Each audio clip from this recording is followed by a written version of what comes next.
Hey everyone, thank you for joining us today. We have just released a free plugin pack with 7 pro top quality plugins, and I want to show you them today. We're going to go through them, see what they can do, how to use them, and I'll show you a few tips and tricks as well. Let's start with Little Tube, and this is one of my favorites. It's an analog saturator modeled after a real tube.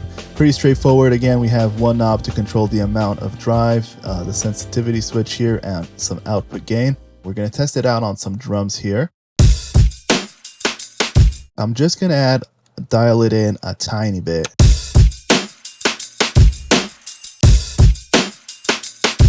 We can also play with the sensitivity switch here to see how it reacts to our signal. I'm going to have it on soft now.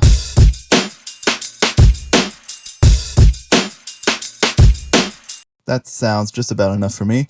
You don't need to add too much on it. And again, it goes great on everything. Gives it warmth, character. Another cool way to use this is in parallel. So you can turn this all the way up to the 10, even the sensitivity switch, and then duplicate our signal chain here.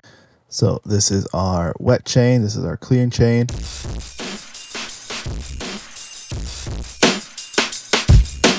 So this is really abusing the signal. You can hear how distorted it is. But on top of that clean signal, it really gives it some cool grit and body. And that's another way that I really like using it. Next is the IR Live, and this is an impulse response convolution reverb. It allows us to replicate the reverberation of a room or space. This is one of the presets, Live Hall 1. Let's have a listen at our synth that we have playing here. That's bypass. Now let's turn it on.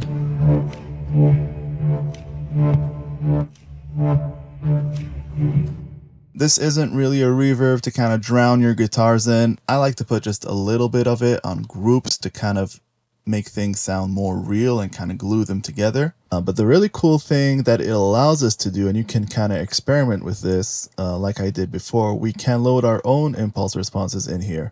So for example, I went and recorded a clap in the bathroom just now, and the reverberation isn't great, but it's still cool. And let's have a listen to this. And you can experiment with these IRs that you record yourself, and it's very cool to use.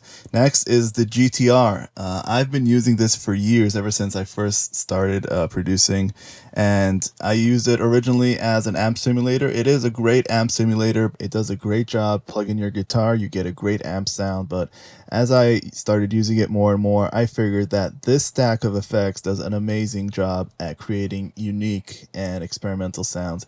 And I actually have this on our drums now, so let's have a listen without. And the combination of a flanger, phaser, and this great wah-wah pedal that I absolutely love. You can really go wild with all the different variation and combination of the amps and these effects here. It's basically like 14 effects in one plugin. And again, anything crazy or creative to do, I recommend using it in parallel so we can have more control over that crazy signal.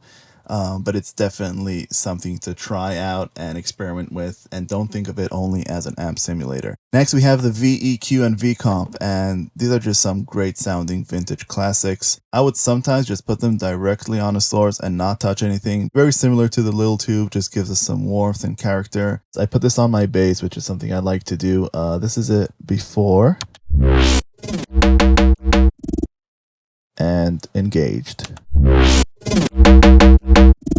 So for the VEQ on the left here, we have a low cut knob, and the outer ring controls the frequency you want to boost, and this just gives it a nice little boost and attenuation. So this is really just to give color. You're not supposed to fix anything with it. If you're using any kind of spectrum analyzer, I would suggest avoiding that when you do that, to kind of really feel what you're doing and find that character that you're going for with these knob tweaks on the VEQ. Last but not least is the Flow Motion FM synthesizer. And we can go on and on about this for days. If you're into FM synthesis, I suggest you look into a more thorough tutorial. We have some on our website. But if you want to just play around with things, there are amazing presets that we can just have a quick look here.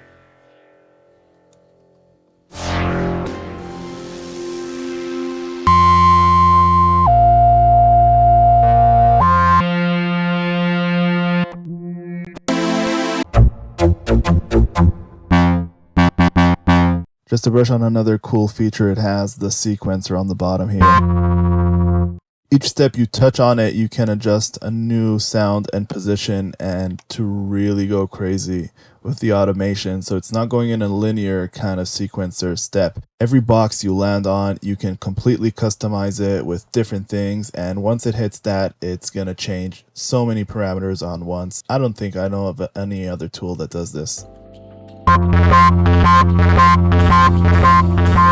Yeah, so that about sums it up. These are such amazing plugins. You can use them in so many different ways, not only the way that they're intended to be used. So you can definitely go and experiment with that. They are completely free. You can go get them now on the website, and I hope you enjoy them. So I'll catch you next time. Bye.